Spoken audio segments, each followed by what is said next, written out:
성도 여러분, 안녕하십니까? 평소에는 이 안녕하십니까? 라는 질문, 이 인사가 사실 대답이 필요 없는 질문입니다. 그래서 보통 우리가 안녕하십니까? 하면 어떻게 대답하죠? 안녕하십니까? 안녕하시냐고 물어봤는데 안녕하시냐고 다시 물어보는 것이 우리의 평소의 인사입니다. 그런데 요즘은 이 안녕하십니까? 라고 인사를 하고 정말 안녕하신지 물어보고 싶은 그런 생각이 듭니다. 성도 여러분, 정말 안녕하시기를 바라고 평안하시기를 바랍니다. 평년 같으면 지금 시즌은 가장 화려하고 뭔가 들뜬 분위기로 약간은 흥분 상태에서 이렇게 맞게 되는 그런 시즌이었습니다. 과거형입니다. 이었습니다. 하지만 이번 연말 시즌은 그렇지 못하고 마음 한구석에 걱정을 이만큼 담아놓은 상태에서 맞게 되었습니다. 여러분들 많이 아시는 것처럼 제가 어린이 설교에도 잠깐 나왔었는데 제가 어린이를 맡고 있는데요. 우리 아이들이 1년 중에 가장 기다리고 가장 즐겁게 지낼 수 있는 이 시간에 그러지 못해서 제가 정말 많이 안타깝습니다. 그런데 좋은 점도 하나 있어요. 원래 제가 이 크리스마스가 다가오면요, 마음 한구석에 찜찜함? 아니면은 좀 부담? 이런 게 마음 한구석에 있었어요. 예수님이 이때 오신 게 맞나요? 아니면 크리스마스의 기원에 대해서 이야기하면서 이렇고 저렇고 이런 이야기들, 이런 것을 다 뒤로 하고서라도 제 마음을 좀 찜찜하고 부담스럽게 만들었던 것은 이 날이 크리스마스인데 예수님의 첫 번째 오심을 기념하고 축하하고 이런 날인데, 그 오셨던 예수님의 삶에 대해서 돌아보는 게 맞는 날인데 1년 중 어느 때보다 예수님 생각이 안 날 만큼 무언가 화려한 것, 무언가 다른 기대하는 것으로 가득 찬 시즌이기 때문에 항상 제 마음이 좀 어느 한 구석에 좀 찜찜했어요. 특히 어린이들을 생각하면 예수님보다 다른 무엇을 더 기대하고 즐거워하는 그 모습에 어떻게 하면 이 크리스마스를 예수님 더 생각나게 해줄 수 있을까, 우리 아이들에게. 이런 고민이 항상 있었습니다. 그런데 이번 크리스마스는 제가 보낸 크리스마스 중에 가장 차분한 크리스마스인 것 같아요. 그 전까지는 군대에서의 크리스마스가 가장 기대도 없고 차분한 크리스마스였는데요, 이런 날이 올 줄 몰랐어요. 군대에서도 크리스마스 되면요, 교회에 가고 그 교회에서 선물도 주고요, 군인들에게도. 그리고 어떤 큰 교회는 그 여자 신도님들이 오셔가지고, 청년들이 오셔가지고 크리스마스 공연도 하고 이러거든요. 그래서 약간 분위기가 약간 이런 게 있었는데 올해는 그렇지 않거든요. 이렇게 된 김에 원래 크리스마스가 예수님을 기억하고 생각하는 날이어야 하는 것처럼 우리 온 마음을 다해서, 우리의 생각을 다해서 이번 크리스마스는 정말 예수님을 바라보는 크리스마스가 되기를 바랍니다. 그런 의미에서 오늘 이 시간에는 예수님을 더욱 기억하고 예수님의 다시 오심을 더욱 기대하는 시간이 되기를 바라는 마음에서 기다리던 마음, 기다리는 마음이라는 제목으로 오늘 은혜를 함께 나누고자 합니다.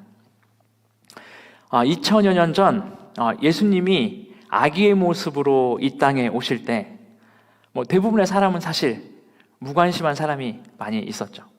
대부분 그랬죠.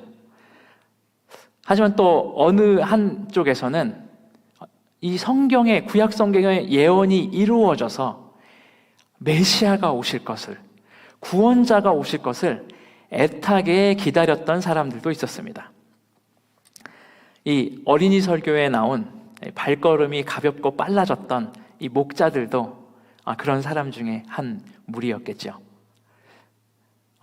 그리고 오늘 조금 더 집중적으로 살펴볼 안나와 시므온도 예수님의 오심을 애타게 기다리던, 간절하게 기다리던 그런 사람이었습니다.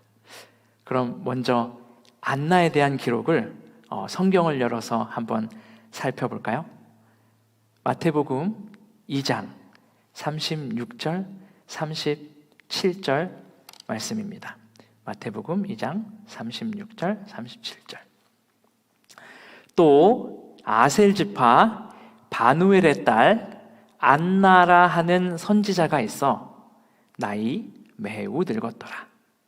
그가 출가한 후에 7해 동안 남편과 함께 살다가 과부가 된 지 84년이라. 이 사람이 성전을 떠나지 아니하고 주야에 금식하며 기도함으로 섬기더니. 성경은 안나가 예수님을 만나는 장면을 서술하기 전에 이 안나 자체에 대해서 기록하고 있습니다. 뭐라고 기록하냐면 아셀 지파 바누엘의 딸 안나라고 성경은 설명하고 있습니다.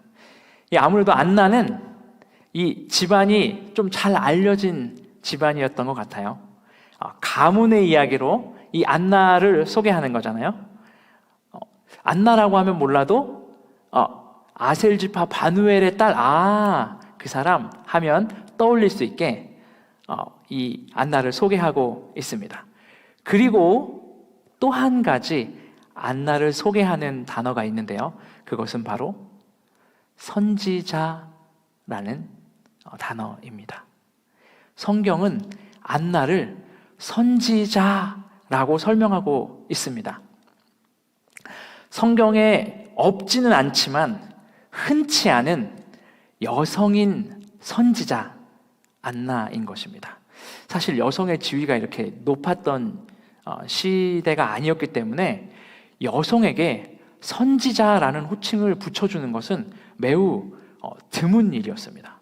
그런데 이 안나는 선지자라고 설명될 수 있는 사람이었습니다.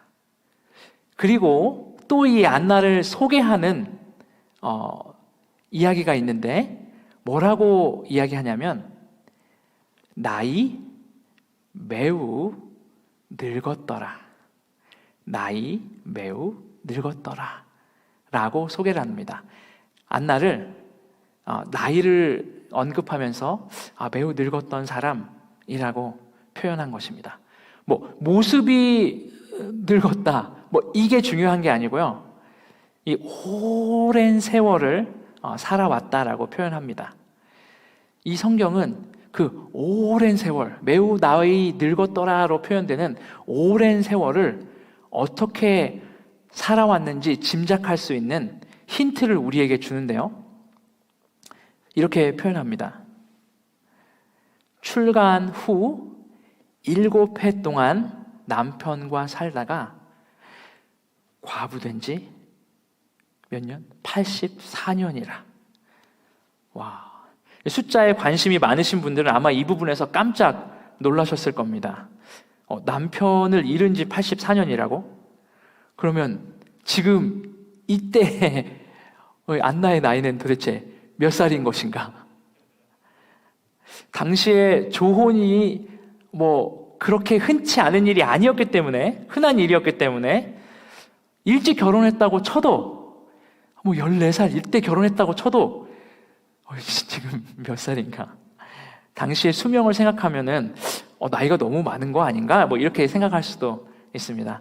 사실 제가 읽어드린 성경 번역본은요, 개역 한글인데요, 개역 한글판인데요, 다른 번역들에 보면, 공동 번역이나 또 다른 번역들에 보면 과부가 되어 84살이 되도록 이렇게 표현이 되어 있는, 번역하고 있는 번역본들도 있습니다.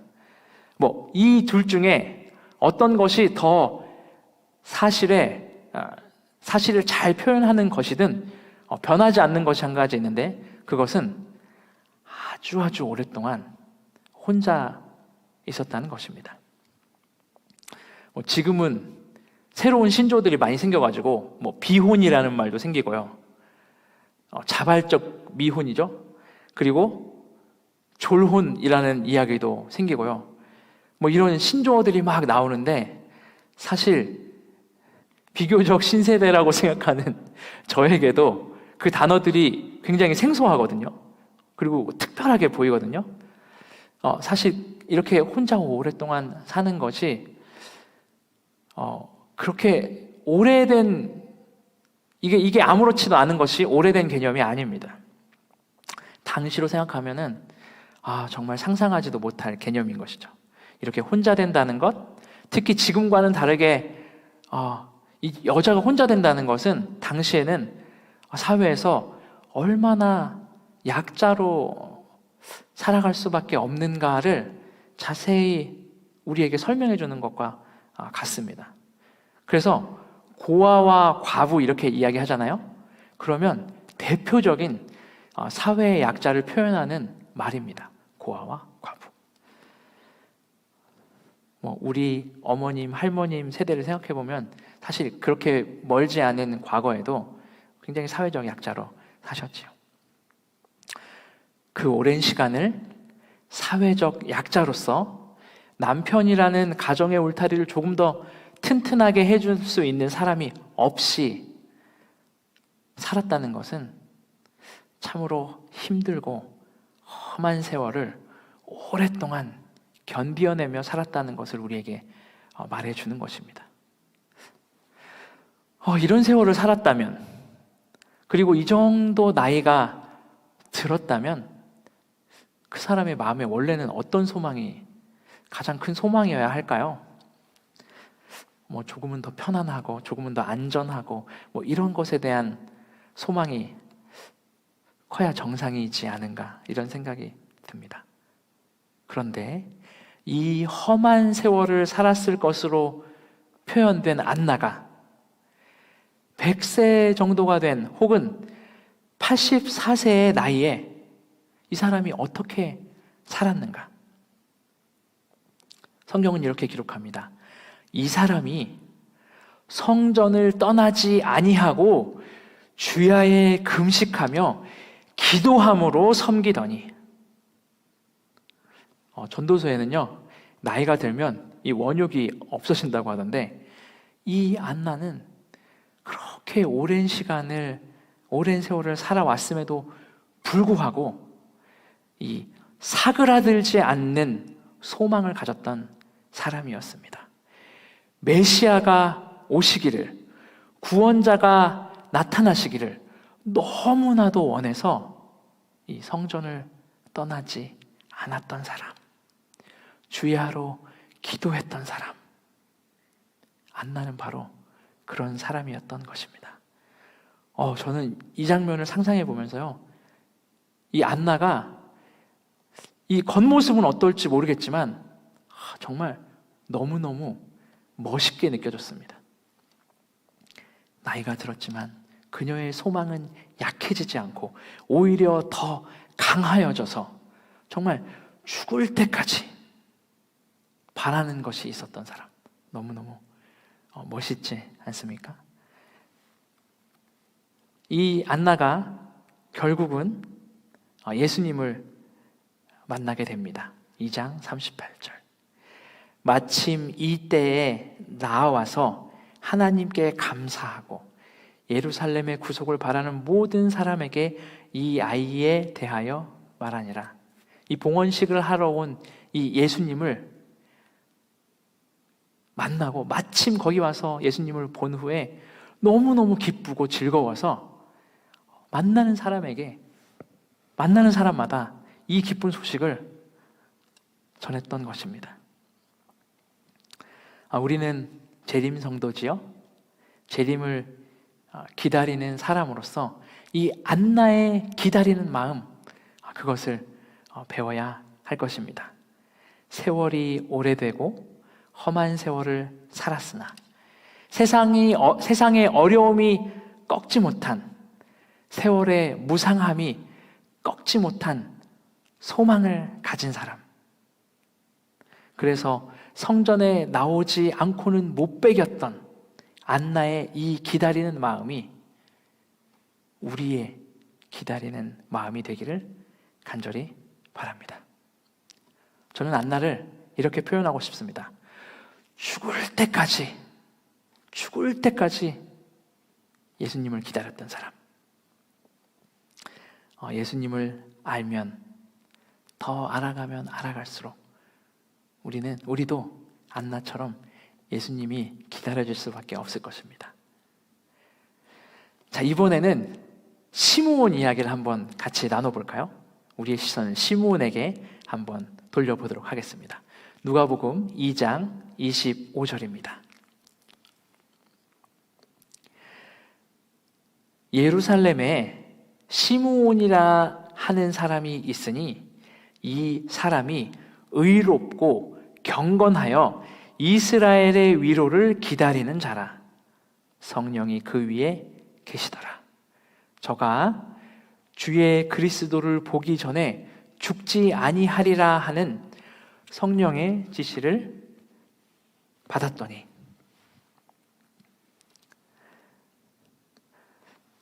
이렇게 시므온을 성경은 표현하고 있습니다. 우리나라에는 정말 이름이 다양한 것 같습니다. 제 이름이 정한철이거든요. 그런데 사촌 동생 이름들은 한주, 한성, 한국, 한호 이렇게 쭉 내려가요.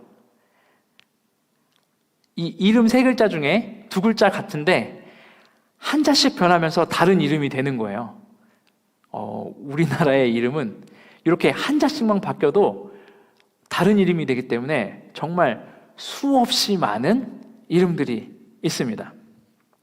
그래서 우리가 성은 성도 많이 있지만 성은 같은 성씨가 많지만 이름이 이렇게 다양할 수 있기 때문에 사람들을 잘 표현할 수 있어요. 누구 이렇게 잘 생각해 볼 수 있습니다. 하지만 모든 나라, 모든 문화가 이렇게 이름이 다양한 건 아니에요. 제가 이렇게 들어보니까 어떤 나라는 다 성경에 나오는 인물로만 이름을 사용해야 된대요. 그래서 이름이 한 200개 정도밖에 없다고 하는 나라도 있다고 합니다. 그러면 굉장히 그 사람을 표현하기 굉장히 힘들겠죠. 이렇게 이름이 같을 때 누가 누군지 알기 힘들기 때문에 성경도 이 같은 이름을 사용하는 사람 중에 이 사람을 설명하는 말들이 굉장히 많이 있어요. 이 시므온도 제가 찾아보니까 당시에 아주 흔했던 이름이라고 합니다. 그래서 흔한 이름으로는 구분이 안 되기 때문에 그 사람을 설명하는 말이 따라오는데 주로는 가문의 이름이 따라옵니다. 방금 전처럼 안나도 아셀지파 비누엘의 딸 이렇게 표현됐잖아요. 그리고 예수님도 예수님도 그렇고요. 이 가문이 별로 유명하지 않아서 그 사람을 설명하는 데 부족하다면 그 사람 출신 동네로 그 사람이 누군지 설명을 합니다. 예수님도 나사렛 예수 이렇게 표현했잖아요. 나사렛 동네에서 온 예수. 그리고 또 디셉 사람 엘리야, 디셉이라는 곳에서 온 엘리야 이렇게 표현합니다. 그렇다면 우리가 함께 지금 살펴보고 있는 시므온은 뭐라고 표현했을까요? 그 흔한 시므온 중에 이 시므온은 이런 사람이야 라고 어떻게 표현했을까요?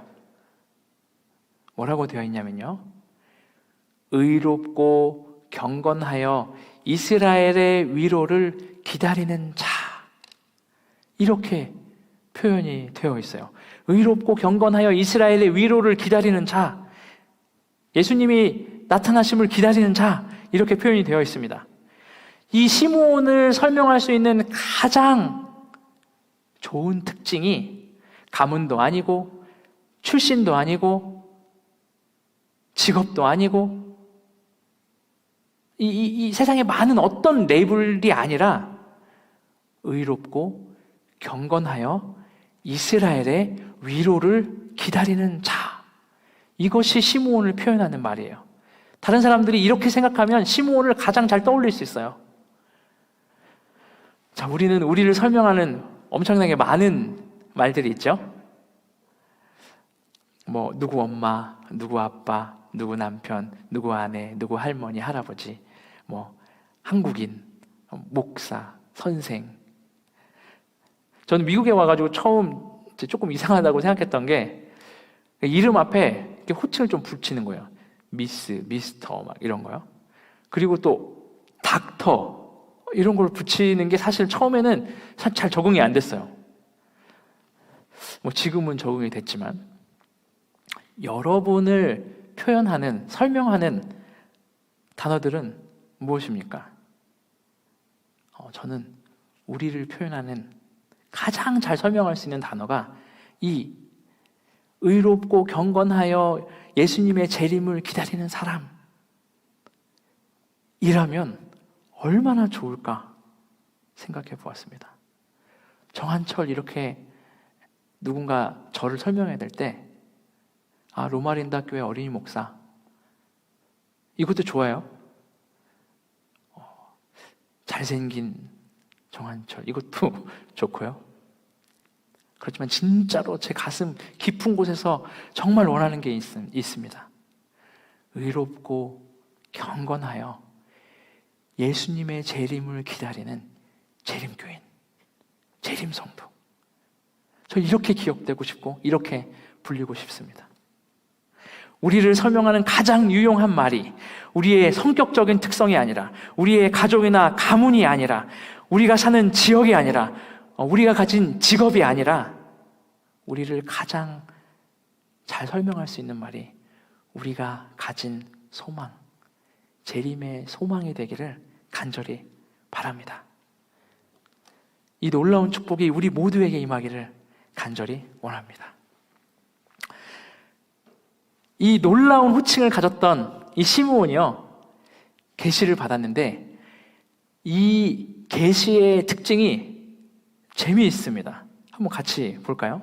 다시 한번 볼까요?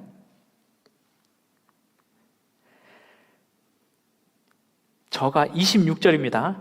저가 주의 그리스도를 보기 전에 죽지 아니하리라 하는 성령의 지시를 받았더니 죽지 아니할 것이다. 언제까지는요? 주의 그리스도, 구원자 메시아가 나타날 때까지는 절대 죽지 아니할 것이다. 그리고 눈으로 볼 것이다. 구세주를 이렇게 설명하고 있는 것입니다. 와, 구세주를 눈으로 볼 수 있다니 얼마나 놀라운 약속입니까? 요즘 말로 대박인 것입니다. 대박. 하지만 그 약속을요, 잠시 깊게 생각해 보면, 다른 방면에서 생각해 보면 조금 다른 생각도 떠오릅니다. 예를 이렇게 들어볼까요? 아주 믿음이 좋은 그런 사람이 있다고 생각해 봅시다. 그런 그리스도인이 있다고 생각해 보세요. 그런데 이 성령님이 뭐라고 말씀하셨냐면, 너는 죽기 전에 그림을 한번 보여주시겠습니까? 로또를 꼭 맞을 것이다. 너는 죽기 전에 반드시 로또에 당첨될 것이다. 이런 성령의 음성을 들었다고 예를 들어보죠. 이 사람이, 이 그리스도인이 믿음이 너무너무 좋기 때문에 절대로 잊지 않습니다. 매주 로또를 사죠. 안 맞고 또 안 맞고 이래도 믿음이 좋기 때문에 매주 삽니다. 근데 이 사람이 점점 나이가 들어서 이제는 점점 늙어가고 주름이 깊어지고, 그리고 이제는 모든 사람이 결국 가야 하는 그 길, 그 사람 세상의 끝에 가까이 다가왔을 때, 그때는 이 소망이, 이 약속이 어떻게 들릴까요? 죽기 전에 반드시 로또를 맞으리라 뒤집어서 생각하면요, 로또를 맞고 나면 그때부터는 약속된 기간이 없는 거예요. 저 같으면 나이가 들면 들수록 로또 맞기 싫을 것 같아요. 로또를 기대하면서 기다리는 것이 아니라 근심하면서 기다리게 될지도 모릅니다. 그러다가 결국 진짜로 어쩌다가 결국 로또가 맞게 되면 정말 기쁠까요? 아니면 가슴이 철렁할까요? 시므온이 받은 약속을 뒤집어서 생각해보면 이와 같아요. 구주를 눈으로 보기 전에 절대로 죽지 않을 것이다. 구주를 보게 되면요, 특별히 나이가 많게 되면요, 시므온이요 나이가 많은 사람이었어요. 그러고 나면, 예수님을 보고 나면 약속의 보장이 사라지는 거잖아요. 근데 이 시므온이 나이 들어 예수님을 눈으로 보게 된 것입니다. 그때 시므온이 뭐라고 했는지 아십니까? 누가복음 2장 27절 28절 29절 한번 같이 보겠습니다. 성령의 감동으로 성전에 들어가매 마침 부모가 율법의 전례대로 행하고자 하여 그 아기 예수를 데리고 오는지라 시므온이 아기를 안고 하나님을 찬송하여 가로되 주제여 이제는 말씀하신 대로 종을 평안히 놓아 주시는도다. 주제여 평안히 놓아 주시는도다. 시므온에게는 누구에게나 있는 삶에 대한 애착과 소중함과 소망보다 더 큰 소망이 있었던 것입니다. 메시아를 자기 눈으로 보는 것, 구원자를 맞이하게 되는 것, 죄와 고통을 마치실 그분을 자기 눈으로 보는 것. 시므온에게는 자기의 생명보다도 더 큰 간절한 소망이었던 것입니다. 그래서 이제는 예수님을 보았으므로 정말 우리나라 말로는 죽어도 여한이 없다. 이제는 죽어도 평안하다. 이렇게 고백하는 것입니다. 주제여 평안히 놓아 주시는도다. 저는 시므온을 이렇게 이야기하고 싶어요. 죽어도 예수님의 오심을 기다렸던 사람. 우리의 마음이, 우리가 예수님을 기다리는 마음이 혹시 이와 같습니까? 코로나 때문에 세상 끝에 대해서 궁금해하는 사람들이 많다죠. 세상의 종말에 대해서 많은 사람들이 실감한다고 합니다. 하지만 백신이 나오고 치료제가 나오고 더 이상 위협이 되지 않는 그 순간이 결국 오고야 말 텐데, 그때 되면 또 금방 평소대로 돌아갈 거예요. 쌓았던 여행의 욕구를 풀고, 쌓았던 사람들과 관계 맺는 그 욕구를 풀고, 세상에 즐거울 것이 얼마나 많은지 또 찾아다니면서 예수님에 대한 소망이 작아질지도 모릅니다. 우리가 예수님을 기다리는 마음은 이 코로나 때문에 더 강해진 마음입니까? 아니면 원래 가지고 있었던 시므온처럼 죽음도 평안을 느낄 만큼 간절한 기다림이었습니까? 저는 이 기다림이 우리의 기다림이 되기를 간절히 바랍니다. 두 사람이 이 예수님을 만나는 장면을 각각 이렇게 조금씩 떨어져 있는데 같이 모아놓고 한번 보면요, 재미있는 특징 하나를 발견할 수 있습니다. 한번 같이 볼까요? 마태복음 2장 27절과 2장 38절입니다. 자, 위에는 시므온, 아래는 안나가 그 예수님을 보게 되는 그 장면을 설명했습니다. 성령의 감동으로 성전에 들어가매 마침 부모가 율법의 전례대로 행하고자 하여 그 아기 예수를 데리고 오는지라. 이게 시므온이 만나는 장면을 표현한 거예요. 38절은 안나가 만나는 장면입니다. 마침 이때에 나와서 하나님께 감사하고 예루살렘의 구속됨을 바라는 모든 사람에게 이 아이에 대하여 말하니라. 이렇게 표현되어 있습니다. 여러분들 공통점 하나를 발견하셨어요? 이 두 성경절의 공통점? 이 상황을 설명하는 단어 하나, 공통점이 있습니다. 특히 한국말로 보셔야 돼요. 공통점 확인하셨습니까? 바로 이 상황을 무엇이라고 설명하냐면 마침이라는 단어로 설명합니다. 마침 이 사람들이 여기 있었던 거예요. 마침 이 사람들이 여기서 예수님의 그 봉헌식 장면을 보게 된 것입니다. 이 두 사람이 예수님의 장면을 설명하는데 마침이란 단어로 설명했어요. 이렇게 죽을 때까지 기다리고 죽어도 예수님을 기다리는 그런 사람, 죽을지라도 예수님을 기다리는 그런 사람은 다른 사람이 보면 우연처럼 보이는 그 순간에 마침 예수님을 맞이하게 되는 것입니다. 이 마침이라는 단어, 사실 이 마침이라는 단어가 들어갔다는 것은 사실은 못 만날 수 있는 확률이 더 높다는 거 아닙니까?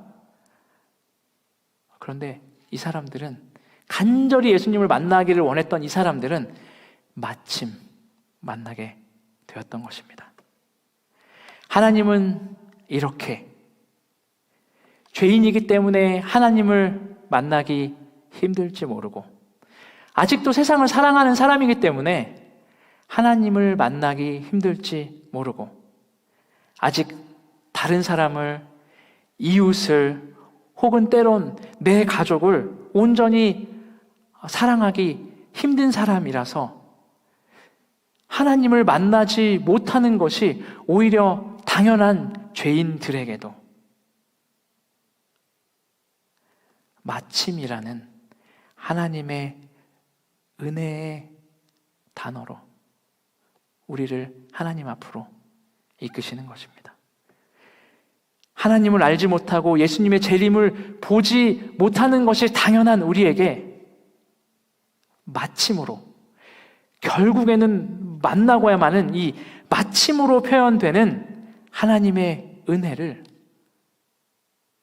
죄인인 우리에게 하나님은 기꺼이 허락하실 것입니다. 그 은혜를 너무너무 하나님께서 우리에게 주고 싶어 하십니다. 우리의 소망 불타오르네, 재림은 우리의 소망. 이 찬양처럼 정말 우리의 모습이 지금 어떻든, 우리의 마음이 지금 어떻든 이런 소망을 여러분들 마음에 가지고 계십니까? 죽을 때까지 바라고 죽어도 원하는 것이 예수님 오시는 날 우리가 그날에 참여하는 것 맞습니까? 이 질문에 아멘이라고 답하시는 우리 모든 그리스도인들께서는 이 두 사람의 마침으로 표현된 하나님의 은혜가 우리에게도 임할 것입니다. 매일매일 우리에게 경험된 하나님의 은혜, 깨닫게 된 예수님의 사랑이 우리의 삶에 넘쳐서 예수님의 재림을 죽을 때까지 원하고 죽더라도 원하는 그 준비된 마음의 축복을 받으시는 기다리는 자, 재림 성도 되시기를 간절히 바라면서 말씀을 줄이도록 하겠습니다.